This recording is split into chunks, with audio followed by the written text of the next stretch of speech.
G'day cocktail lovers. This is called Mad March Days. I thought, hey, coming into March, why not make a cocktail that I just discovered called Mad March Days? It also called for an ingredient that I could approximate and was a good use of something I have, I think. Namely, the original version used a Scotch whiskey that had been aged in ex-bourbon barrels. I have this local whiskey, an Australian single malt from Starward, which was aged in ex-bourbon casks. Most of their whiskies are aged in ex-wine or fortified wine barrels. This is essentially a Manhattan variation with a herbal accent. I'm using an amaro rather than sweet vermouth in this. I'm going with a Verna amaro. The original recipe called for Bekarovka liqueur, which I don't have. I have a lot of liqueurs and modifiers. I don't have them all, and I'm not going to rush out and buy one just for one drink, although I do see that sometimes in other recipes.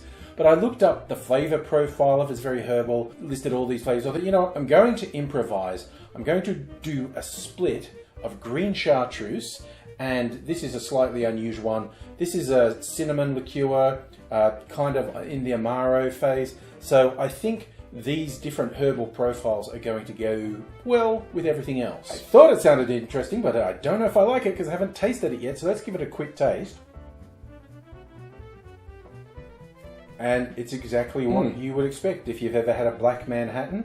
It's that, but with a more herbal edge. Not overpowering, just those little elements in there. You want probably, like I'm using a bar spoon of each. If you actually had the Bekarovka, you probably want to use somewhere between a quarter and a third of an ounce. 7.5 mils to 10 mils of that.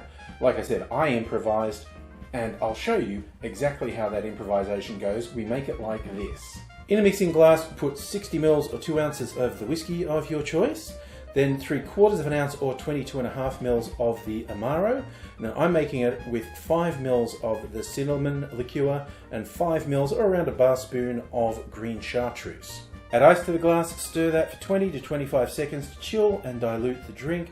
I'm straining that into a rocks glass over a big chunk of sexy clear ice, and for garnishes I'm using a twist of orange peel and a couple of maraschino cherries on a skewer. Besides the herbal element, another obvious difference between this and a standard Manhattan or black Manhattan is it's recommended to be served on the rocks rather than up. I was only going to do one maraschino cherry, but I just stabbed into the jar to get one, and I got two. And if the cherry gods smile on me and say, you get two, I'm not going to say no, because I love me the maraschino cherries.